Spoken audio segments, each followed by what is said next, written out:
Hello all and welcome back to the next episode, it's been a while, of the Ultimate Fighting Podcast. Just off the back of UFC 260 that happened last night. We're both very tired because we both stayed up incredibly late to watch the fights. I'm here with my co-host Max. How are you, Max? Hello. How you guys doing? Long time no speak. It's been too long. Yeah. It's We've been a long while since we've done one of these. we've both agreed this is going to become a once a week sort of ordeal, hopefully, going forward. And if hopefully we'll do it even more than once a week, but we're going to guarantee once a week going forward on Spotify and on YouTube. We're going to get straight into it. UFC 260. We're not going to go straight in with the heavyweights. We're going to start off with the Sugar Show. What a performance by Sugar Sean O'Malley. What did you think of the fight? I thought it was amazing. She could have finished him a bit earlier. I don't know. But Honestly, I was watching the fight. I'm a massive Sean O'Malley fan. I think he's brilliant. I think he's I love it. guaranteed future champion. When he did that, I just thought to myself, "You're too confident. You're too He was confident." trying to go for the walk-off knockout. It would have looked That's sick. what he was doing. Yeah, that's what he was It getting. would've. That's what he was. That's what he was going for. But finish the fight. I know he got his performance bonus anyway, but he could have been guaranteed it. I don't know why he thought I'm not going to finish him, because the fight would have been done. You would have come out pretty much unscratched, and everyone would love you again. Actually, because he hasn't been in the octagon for a while, has he?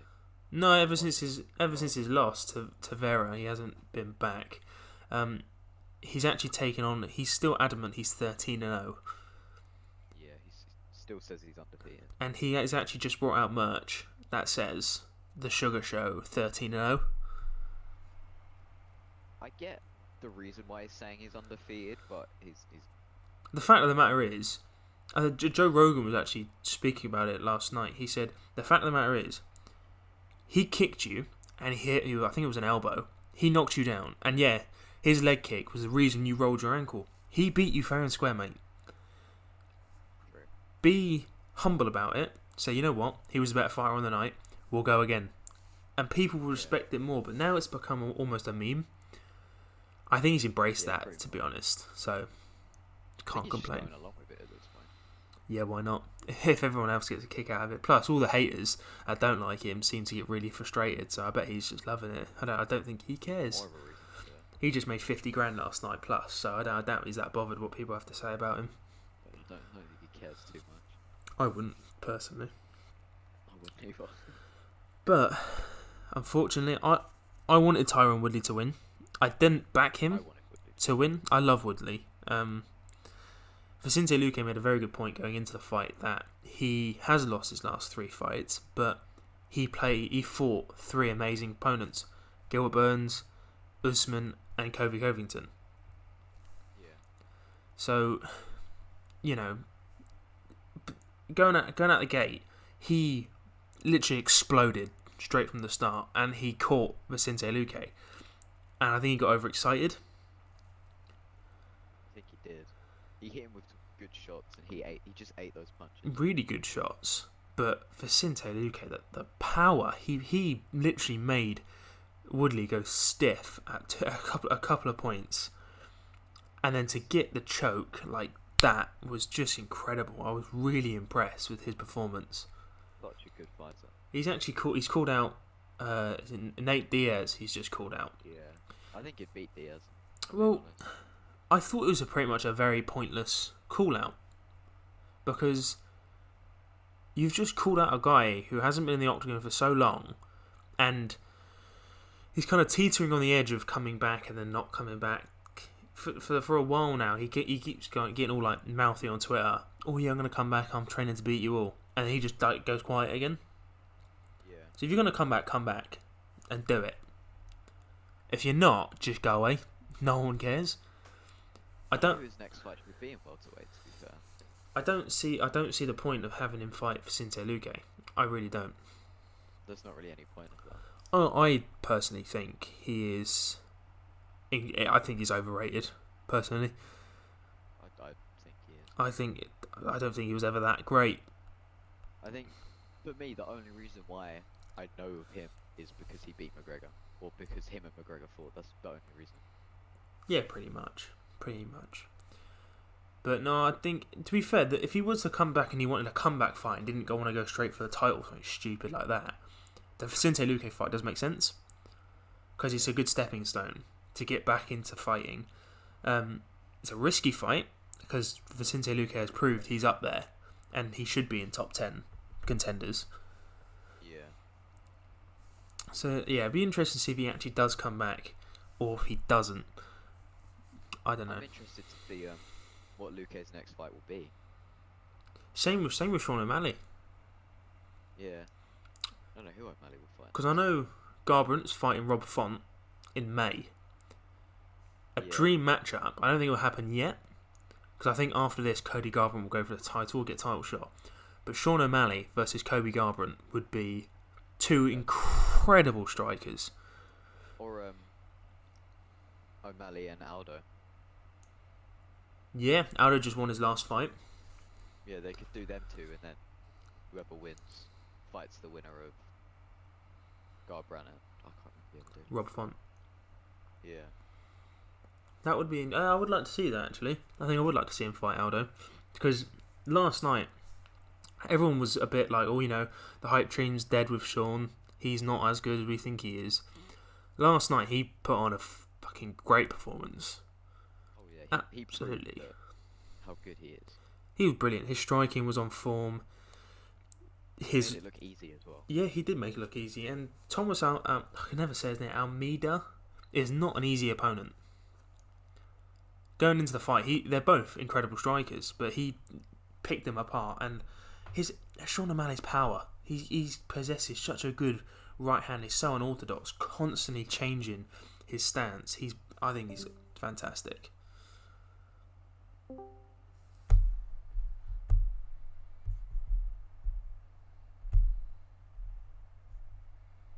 Max? Hello? Oh, what happened there? No idea. Oh, I'll cut that out. Not a problem. We'll continue. Right. The main one. The main event.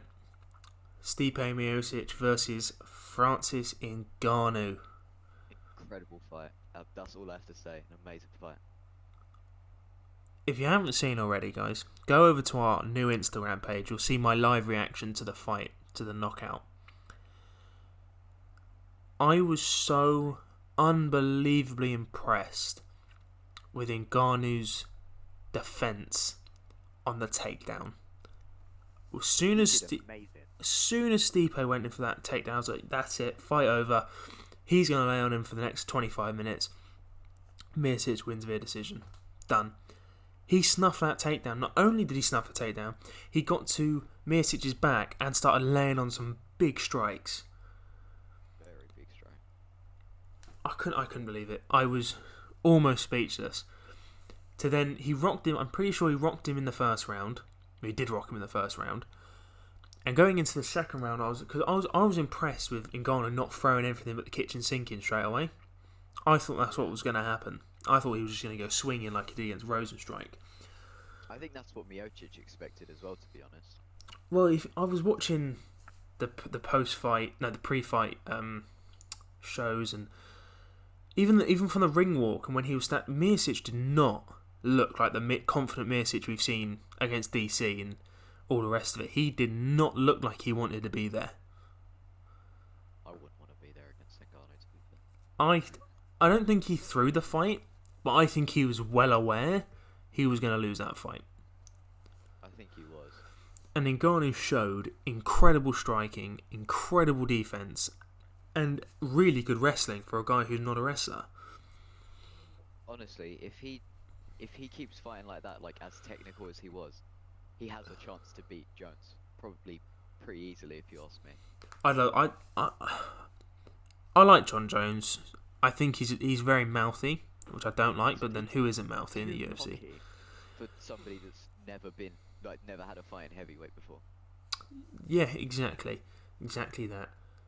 I think he should have at least 1 or 2 fights before he can start talking like that. And going for the title. I don't think it's fair. Yeah. I don't think that's fair to throw him straight into a title fight, especially when there's people like Cyril Gane who isn't worthy of a title shot yet, but he's fought for it. He's fought to get where he is, and he's 8, isn't he? I think he's 8 or 9. 8 or 9, I know. I can't remember now. So, But I think he's ranked 8 as well in oh yeah. Okay. I think he's actually higher than that now. Probably. Shows our knowledge. But I was listening to the Joe Rogan podcast with Francis Ngannou. I think Joe Rogan was speaking about it last night. He was arrested and caught 7 times trying to escape from Morocco, and left in the desert to die. Every time he came back. It took him 18 months to escape from Cameroon to France. He got arrested, beaten, nearly died, nearly starved to death. He went through everything. His story is so unbelievably inspirational. There's no one who deserves that title more than him on this planet. He deserves that title so much, and that's why I'm so happy that he's got it. He started working in sand mines when he was 10. When I was 10 years old, He has so much muscle, though. when I was 10 years old, I was on my school field playing football. Literally same. He was working in sand mines. So That's why he's so muscly, though. He's been doing stuff like that since he was 10. I think it's raw genetics as well. Oh yeah. Absolute raw genetics. The man is a beast, and I can't wait. I'm happy MIOCIC actually got dethroned, because I think we need another era of heavyweight fights. I think MIOCIC is now past it. There's no better person than Ngannou as well. No, there's no one, and no one better, no one who deserves it more. I'm so happy for him, and So happy for him. because he nearly started crying at the end of the fight. He was so happy, and in the post-fight press conference, he was asked what's he going to do with the belt. He wants to put his belt somewhere in Cameroon, where in his home village, for people to see, almost like a place they can go. Well, no, more like a place they can go to think, wow, I can do it too. They can, almost like a trophy box where people can go and see his title. For inspiration. Yeah, that's the word I was looking for. Inspiration. I think that is just a touch of class. It's incredible. For somebody that's been through the stuff that he's been through, and for somebody that's that huge and scary, he is probably one of the nicest people. Yeah, absolutely. I think it's because he's been through so much. I think, actually, like he said, if he didn't go through what he had been through, he wouldn't be the man he is today. And I think it's humbled him and taught him discipline. Yeah. I'm so happy. When I'm watching the fight, I was literally ecstatic. I was so happy for him. I've wanted him to be champion for so long. And I'm so glad he is. With that being said, what were you going to say, sorry mate? I was going to say, I did not expect him to be that technical, though. No. That's one thing that kind of caught me off guard. No, he stuck behind the jab how he should. And he said he's learnt a lot since the last fight in 2018, and he really did show that last night, or this morning, for us. I think Conor Mcgregor is probably scarier than him coming out and just swinging, to be honest. I wouldn't want either. I wouldn't want him coming near me. I wouldn't even want to shake his hand. He was saying about his first ever submission in the UFC, in mixed martial arts. He was fighting a guy, and he just grabbed his hand and just crushed it. He grabbed his hand and just squeezed it as hard as he could and made him tap out. What is that about? You literally made him tap out just from crushing Just his hand. crushed his hand and made him tap out. That's terrifying. Yeah, I wouldn't even want to shake his hand. I'd just give him a pat on the back and run away. Nice meeting you. I get why Usman looks so scared in that picture that they posted. They look really good because I think Ngannou approached Usman to teach him wrestling, be a wrestling coach for him for that fight. Yeah, I think Usman was in his corner as well. Yeah, he was because he went up to him after the fight and gave him a hug. Yeah, he jumped at him, and I was like, you really don't need to jump. He's bigger than the cage. Yeah, isn't that the truth? But you now have 3 African champions in the UFC. You got Ngannou, Usman, and Adesanya. Which is posted on Instagram, I think. Yeah, really cool picture. Really cool picture. But with that being said, if you're Stipe Miocic, what do you do now? What if you're the UFC or Steve? What do you do next? Do you keep fighting? Or, bear in mind, he's only, I say only, but he's 38. I think he's turning 39. Yeah. Full-time firefighter, doesn't need the money, got all the money in the world, got his life, got his kids, got his job. He could leave his job tomorrow, but he does it because he enjoys it. What do you do? I don't know. There's not really anyone left for him to fight in the heavyweight division. He's fought almost everyone. Well, there will always be people coming through the ranks, like Cyril Gane, like Rosenstrike, like, another fight with Derek Lewis maybe. But I think if he stays in the fight game, you give Francis Ngannou to John Jones, which we'll get onto, and you give MIOCIC and Derek Lewis a fight. Because when it comes to Stipe, he's been the champion. He's fought the best of the best. There's not really much for him to do anymore. He's been. If I'm MIOCIC, I'd have a long, hard talk with my wife and say, "We got the money, because he's been around for a long time, but he is not that famous. If that makes sense, He's really not. He's not like if I'm trying to think of a good example.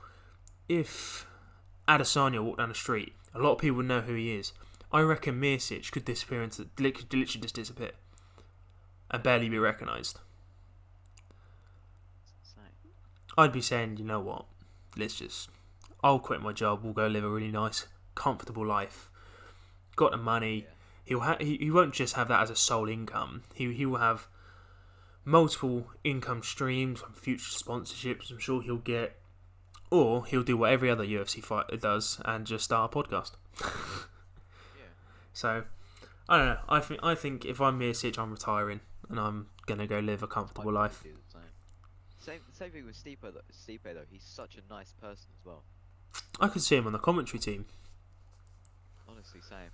You got. I think it's a brilliant commentary lineup in the UFC. Joe Rogan, DC. Oh, yeah. Sometimes John Anik.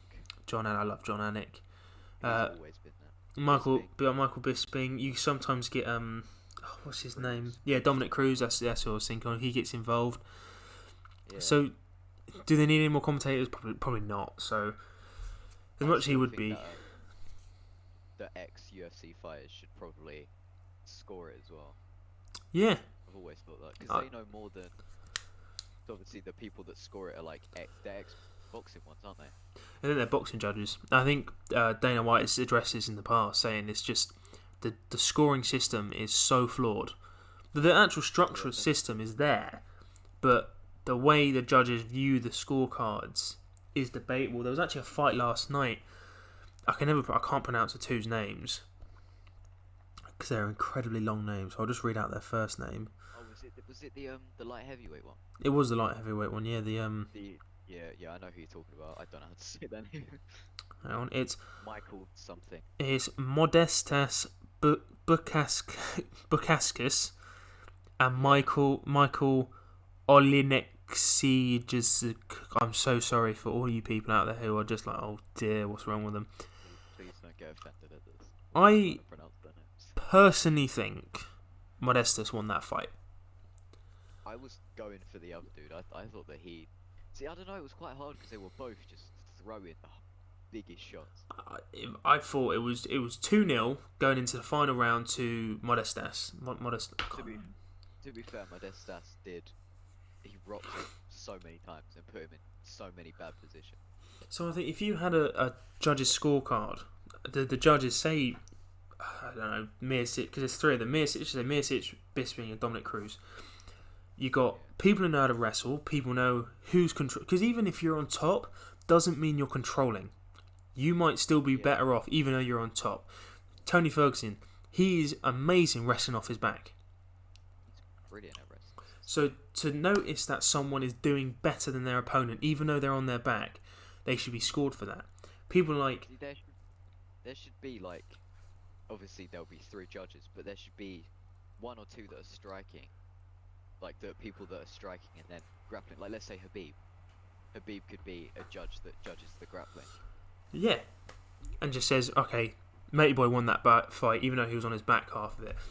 But I can't remember who was saying it. They said even if you get beaten up for 4 minutes and 30 seconds of a round, and you take your opponent down, and you hold them there for 30 seconds, you win that round. Yeah, I think that's quite stupid, to be honest. It's ridiculous. Absolutely You literally ridiculous. just take somebody down and keep them down. That's like There's- I get the grappling hard. I respect that, but it shouldn't be better than literally just getting beaten up for like half of the round. I respect grappling. I really do. It's not easy, and that's It's not easy. when you actually look at Habib and you think he was actually the best to ever do it. Oh yeah, he was insane. I just think, I don't know. I just think when two fighters are led there doing nothing, the referee should say, right, you got to get up. I know they do, but sometimes it's just left for too long. But then again, if that was the case, how many of Habib's fights would he have won and lost? You just don't know. Yeah. But anyway, I digress. We'll forget about UFC 260. We'll look forward to Ngannou's future. Speaking of the future, I think we're looking at April 24th. Hang on one sec. Looking at my phone now. April 24th. Kamaru Usman versus Jorge Masvidal 2. So exciting. Tough fight to call. Masvidal obviously has finally got a full training camp. Yeah. Usman is Usman. He's I think he's got the longest win streak in the sport at the moment. Masvidal was great in that first fight. Oh yeah, he was really good. Yeah, he broke his nose, which is good going, but all you have to do is punch someone in the face once to break their nose. You know what I'm saying? Yeah. It takes one perfectly placed punch to break somebody's nose. I'm gonna say Kamaru Usman was that fight again. I'm gonna say that it's probably. I think Usman wins that fight 9 times out of 10. See, obviously Masvidal's like brilliant at wrestling, which I think his wrestling's quite underrated. But the amount Usman's just pure muscle. Like you can't deny that. And he's so powerful. I always thought Usman was a boring fighter. He would just grapple his opponent and then just win on decision. But after that Gilbert Burns fight just showed how good he is. He literally knocked him down with like a stiff jab. And that was it. That shows how powerful he is. It's insane. He's good, and he will be tough to beat. Really, really tough to beat. He'll be the champion of welterweight for a long time, in my opinion. I think he'll retire welterweight champion, or He's been champion for a long time.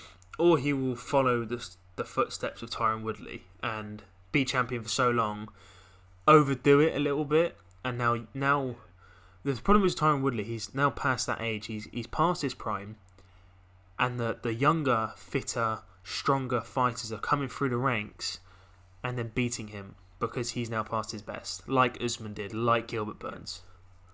The newer fighters are always going to be better than, or at least 9 times out of 10, they're going to be better than the older fighters. So I think, because that was Woodley's last fight on his UFC contract. I think he will be dropped now. Probably will. So I think Usman wins that fight. Probably via decision. I don't see him knocking out Masvidal because he's got a chin of granite. Oh my god, his chin's insane. But then what do you do? If you're Masvidal and you lose the second fight, what do you do next? I'd like to see him coach the Ultimate Fighter. Love that. Who But- would be against though? I think he should do Colby Covington. Covington's saying no to everything. Like he said, he's saying no to fighting everybody because he thinks he deserves a title shot.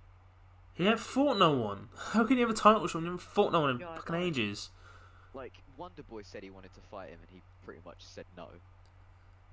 He said no. I'm pretty sure he did say no to coach in the Ultimate Fighter because he's saying that he deserves a title shot. But I think He his don't last deserve fight was against shit. Woodley. I He think that was his don't last fight against Woodley. I was actually looking the other day. I'm sure. Yeah, it was actually. And I think that was after his title shot anyway. So you can't really have a title shot, lose, have one fight, and then say that you deserve a title shot again, just because you beat the ex-champion, who's, let's be honest, not as good as he used to be. No, absolutely. I don't know what's going because he calls everyone out. I think give him Wonderboy. See how he does. If he beats Stephen Wonderboy, then you can consider having another title shot. You wouldn't have earned it, but you want it that badly, and it's the only way you're going to fight. Then so be it. Because If he wants to fight somebody tough, give him like Khamzat Chimaev or something. Because like, as much as I don't really like him, I'm going to be honest, he's an incredible fighter, and there's no denying that. oh, he's great, but he needs to fight someone in the top 10 first. Before people say he's amazing, he needs to fight someone in the top. I know he's going to fight Leon Edwards, but he can't now. He's fighting Neil Magny now. I think that's his next fight. They're aiming for Neil Magny. He'll win that fight. Neil Magny. I like Neil Magny, but he's not got the technical ability as Chimaev. Chimaev's great. You partner with. To be fair, I think Leon Edwards would have battered him personally. I think Leon Edwards would have destroyed him. Leon Edwards is so good. I think he's pretty underrated, to be honest. It was a shame the fight ended the way it did. The eye poke. Yeah. And now, to be honest, and then he's saying that he deserves a title shot. I don't think he really doesn't. Poke somebody in the eye. His point was he was winning that fight anyway. But the fact of the matter is, you could have been winning that fight up till round 3, 4 minutes and 55 seconds. But if Muhammad had this burst of just pure power and knocked you out with 5 seconds left, you've now lost that fight. So you can't say, just because you're winning the fight, doesn't mean you were going to win the fight. Oh yeah. Like, for example, Chael Sonnen and Anderson Silva, their first fight. Sonnen dominated him that whole fight until the last round when Silva got him into a triangle choke. Exactly. So, I think it's interesting, but the UFC do need to do something about the eye pokes because it happens a lot. Yeah, they do need to change the gloves. Well, that's it. I was listening to a podcast. The gloves have been invented, but the UFC want full rights to the gloves. So it basically means that Bellator and One Division, they can't use this glove. But the guy who invented it said, well, no, because I'll lose money. If I let you all use it, then I'll make more money. So there's going to be a battle, a power struggle there. Yeah. But something needs to be done. Absolutely needs to be done. They really do. That's a topic for a different day. Speaking, the gloves that they've got now just can't really be avoided, can it? No, it happens, but it's just one of the things. It needs to be sorted, and the worst part is it won't get sorted until there's a major injury. I know Bisping lost his eye. Muhammad could have lost his eye, but he didn't. That's the thing. The fact of the matter is he didn't. He's fine. If he did lose his eye, then I think the UFC would have done something about it. But I think it's going to have to take a serious injury for the UFC to even consider doing something about this, which is actually quite sad. It is quite sad, to be honest. But speaking of quite sad, I'm absolutely furious. UFC 262, Michael Chandler versus Charles Oliveira. What is that about? I'm not a big fan of that title shot. It's a great fight. It's a great matchup. You got a really good wrestler, jiu-jitsu specialist against a really good, powerful up-and-comer in the UFC. Well, he's 34, but well-established lightweight, and obviously he's got the power because he knocked out Dan Hooker. But you can't just come into the UFC, have one fight against, I think Dan Hooker was ranked number 10 at the time or something like that, knock him out, and then be like, right, okay, Mr. Chandler, you're going to fight Justin Gaethje, and then the next day go, actually, you know what, Habib's now officially retired, you and Charles Oliveira, who's only beaten one creditable person, which, no offence to Tony Ferguson, I love him, but he's past his best. Oh yeah, he's way, like, don't get me wrong, he's one of my favourite UFC fighters ever, but he's past it now. He's not. It'll be interesting to see what happens in his match against Dariush. I think he'll win that fight, personally. I think he'll win it, hopefully. But you can't. I don't see why Charles Oliveira has been given this. I know Dustin Poirier turned it down. I know he turned down the title fight to fight the trilogy with McGregor. But give it to Gaethje. Let Gaethje fight Charles Oliveira or Michael Chandler. Here's the thing, right?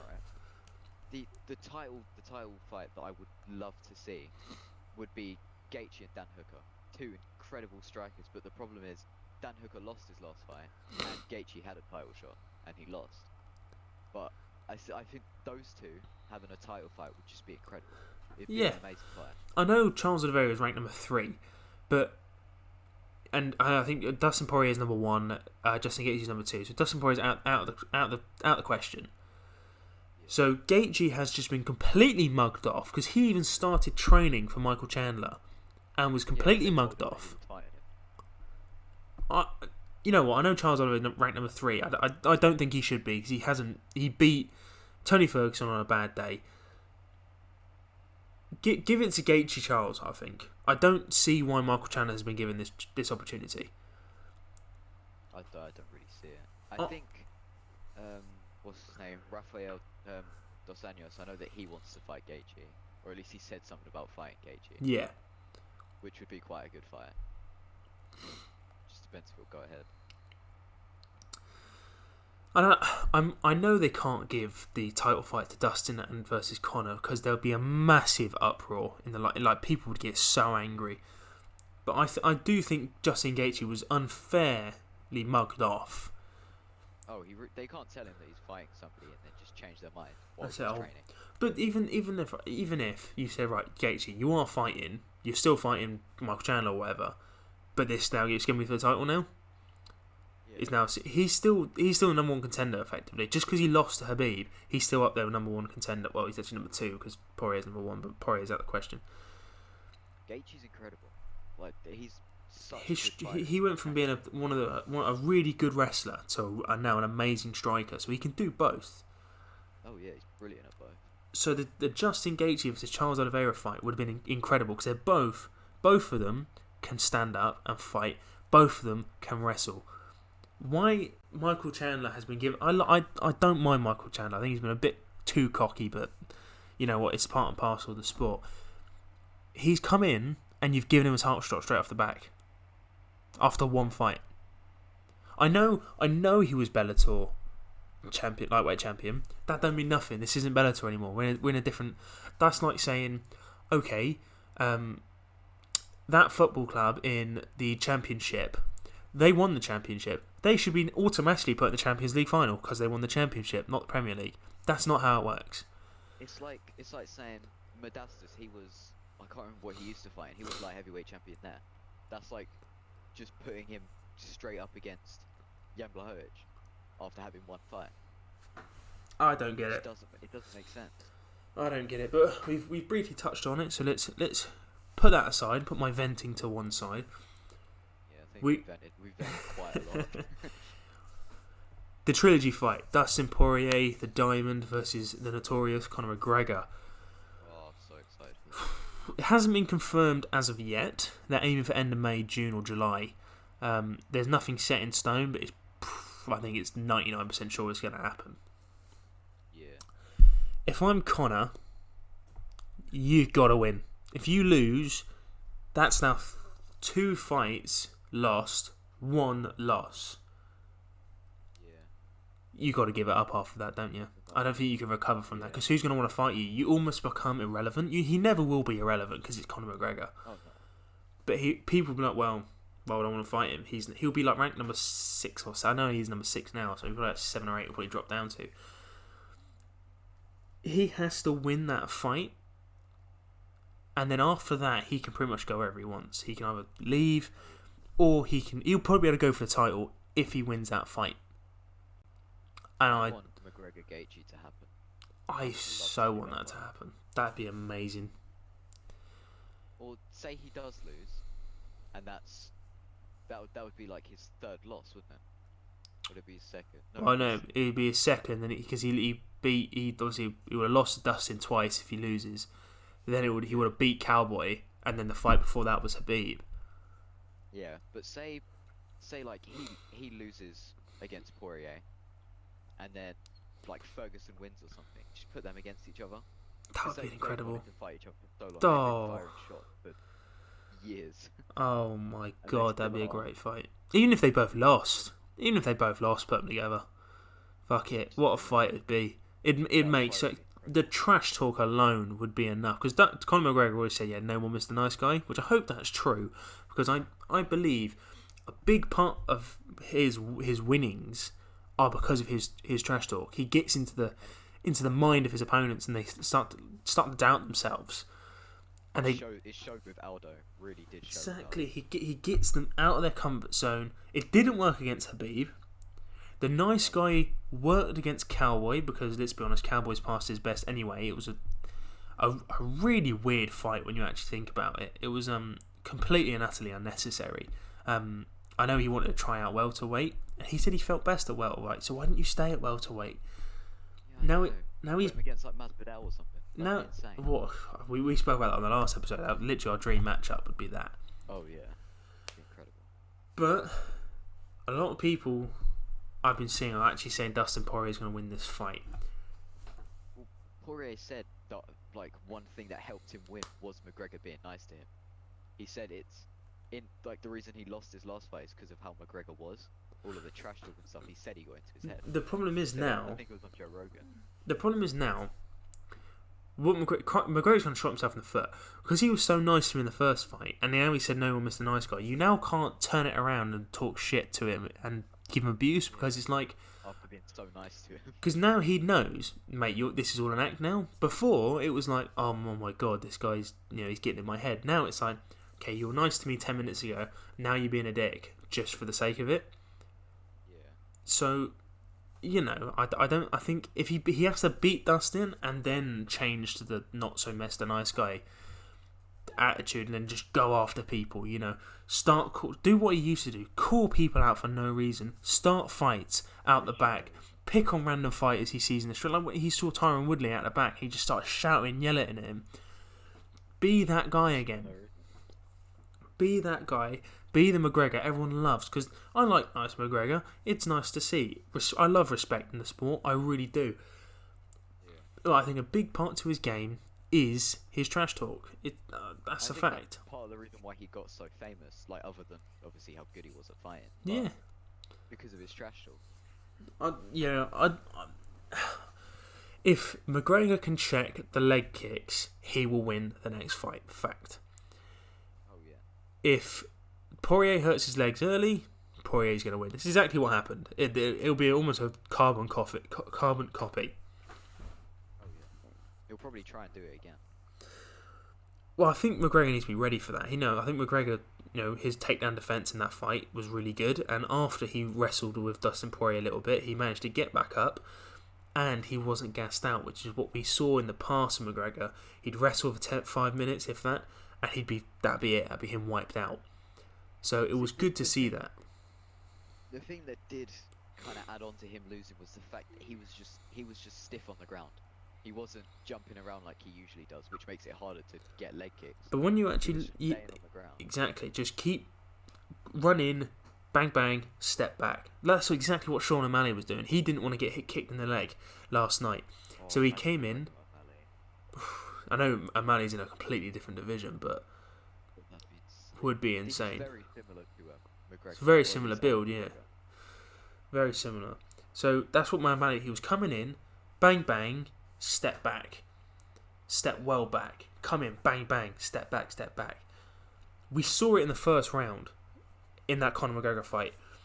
He was landing big punches on Dustin Poirier. Like he could have finished Dustin. That was another part of the problem, I think. I think he could have finished Dustin Poirier in that first round. I don't think he actually wanted to. He did. I think because he said in the press conference, I want time. I want to show everyone I can go past the first round and the second round. And I think that mentality of wanting to prove to everyone you can take this fight to the 5th round and still have a tank was the wrong mentality. Because it's just win the fight. He had the opportunity. That should be his mentality. He had the opportunity, but I think he took a step back and thought, no, I'm going to just play this safe. I'm going to show everyone I want minutes in this octagon. I don't want to be in here for 5 minutes and knock someone out and be out again. But you know what? If that's what you're best at, then so be it. It's worked for Ngannou. It can work for you. To be honest, I'd much rather see a first round knockout is way more exciting than, let's say, like a 5th round knockout or decision. I would much rather see a first round knockout. Yeah, I think me too. I think that was the attitude that got him stuck. The leg kick hurt him. He was after that leg kick, he wasn't as bouncy, he wasn't as quick and agile because that leg was hurting so much. And then into that second round, Dustin Poirier utilised the fact that he was fighting on the back foot. And when your leg hurts and you're trying to walk backwards away from your opponent, it's hurting. Every step hurts. And all it takes is when what we saw, Dustin Poirier catch him, and that was it. For the first time ever, Conor McGregor got finished. It's just, see, the thing is, like, as upset as I was, obviously, I was happy for Poirier because, like, I love Poirier. I love Poirier. Like, he's great. He deserves it. Such a nice guy. Such a good fighter. You know what? Even if he does lose that third fight, I still think he will get a title fight eventually in the next 2 fights. So with that being said, to summarise what we just said, Conor McGregor needs to not get the leg kicks and just go with the attitude, I'm going to finish this within 2 rounds, be done with it. Yeah. Just needs to do that. As soon as he can finish, just do it. Exactly. Like, don't wait around. Exactly. I'm really looking forward to that fight. It'll be good. It'll be good. Something to look forward to as well for the distant future. Yeah. But one fight we haven't discussed that I'm really looking forward to, because I think if this fight goes the way I think it's gonna go, we're gonna see a big middleweight title fight. It's Darren Till versus Marvin Vettori. Fantastic matchup. Both of them incredible strikers. Vettori, incredible knockout against I think it was him, sure it was, who knocked out Buckley with an incredible kick. He's got power, he's got pace, he's got the tank, he's got everything. But then you've got Darren Till, who is hands down one of the best English fighters we've ever seen. Oh yeah. Big Darren Till, we love to see him. He's such a nice guy. He will fight anyone, anywhere. He said it before. So this fight, Till wins this, we possibly could see Darren Till versus Adesanya. Adesanya has already expressed interest. He wants to fight him. Yeah. Two Till amazing and Adesanya strikers. Till and Adesanya have been talking about fighting for the longest time. They've both wanted this for so long. But that will literally Which is why I'm be hoping he wins. two of the best strikers in the game. No wrestling, no grappling. It will just be two men punching the lights out of each other. Yeah, it's insane. In my opinion, if that fight goes ahead, we could potentially see fight of the year in that fight. Very similar fighters, very similar, and just a lot of like the same about them is very, very similar. And Darren Till possesses so much power, as well as Adesanya. Oh yeah, he's a lot more powerful than he looks, to be honest. They both are. Oh, I think it'll be great. But then, if you're Adesanya, you've just come off your first loss, do you take a step back? You've got Whittaker versus Gastelum coming up. So do you see the winner of Darren Till versus Vettori, and then the winner of Whittaker Gastelum? Those two go head to head. Let's just say, for argument's sake, Till wins and Whittaker wins. Do we then get a Darren Till versus Whittaker, which would be insane? Another insane matchup. They fought quite recently though, didn't they? So I don't know if they'll do that again. Yeah, they fought very recently, pretty sure. Near the end of last year. Yeah, it was it was 26th of July 2020 they fought. But it went to decision. So could we see that, go ahead again? Because then you could argue Whittaker's... He fought Adesanya in 2019. Obviously lost. Oh, yeah. So I actually just reading it here. Robert Whittaker okay with Israel Adesanya wanting Darren Till. So is that basically Whittaker saying, if Darren Till wins, you can fight Darren Till, I'll wait my turn. So I'd love to see that. I'd love to see that. What a fight that could be. Till would just be incredible. Indeed. Looking at the time, A lot of respect. They're both hilarious as well. yeah, the trash talk could be quite funny. It could be a good laugh, or they'd be really good, good mate. Yeah, I think it's been incredible. But we're running out of time. We're gonna end it. We're gonna go in with one final point. We're actually gonna go away from the UFC and talk about boxing, heavyweight boxing. Potential fight between Anthony Joshua versus Tyson Fury. Tough fight. It's all been signed, hasn't Well, listen, I was listening to Tyson Fury's dad, John Fury, He's saying it has been signed. A piece of paper has been signed, but they haven't found anyone to put up the money. They haven't found anyone to host a venue, and they haven't got a date. He said, money, the signatures mean nothing if you haven't got a date, time, and a venue.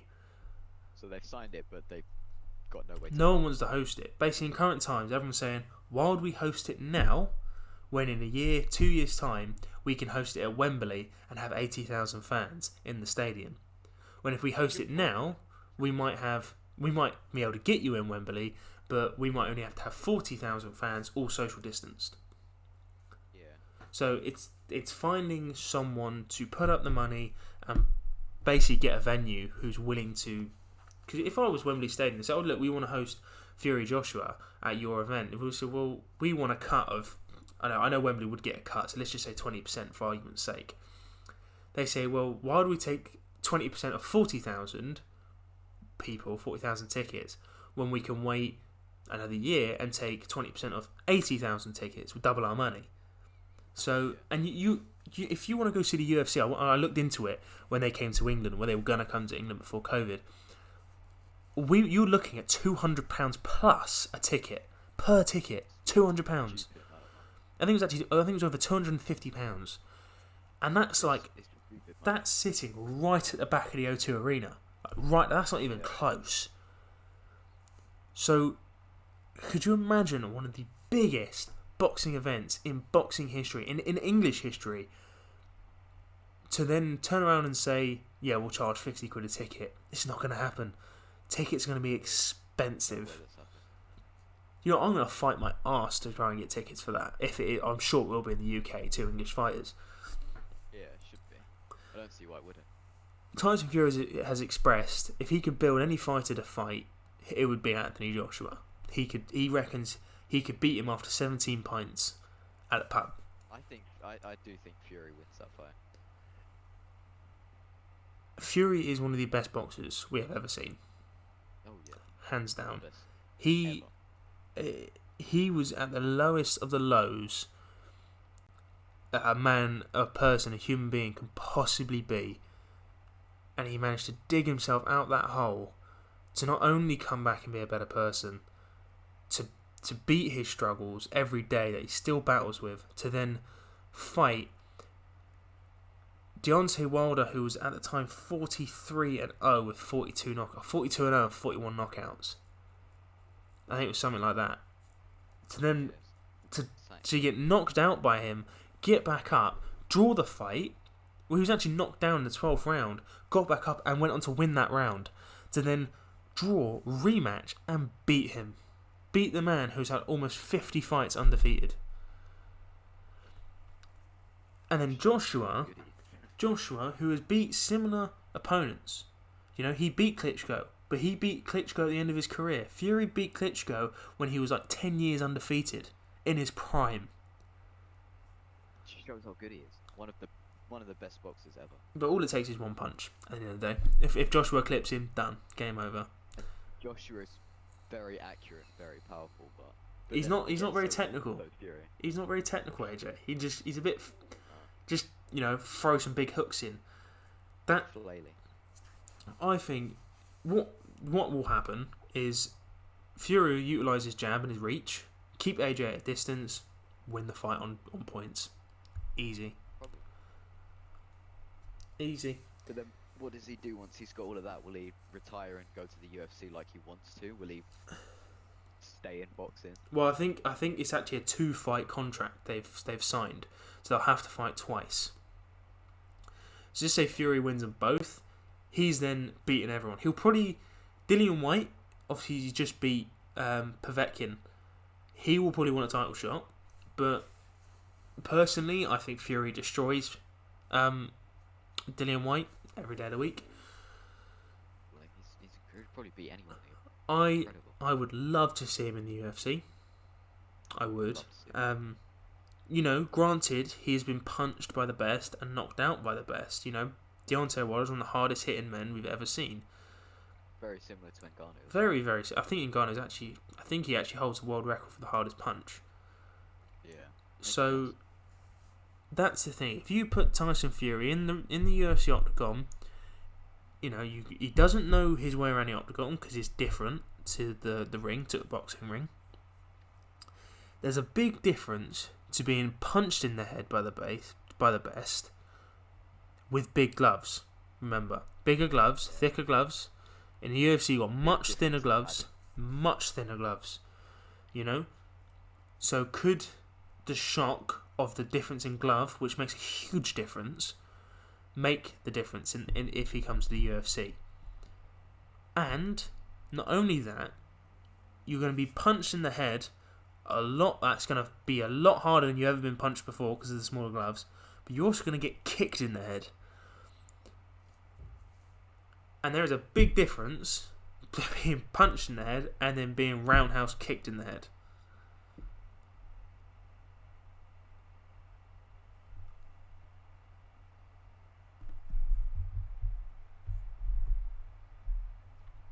Max, I think you muted your mic, mate.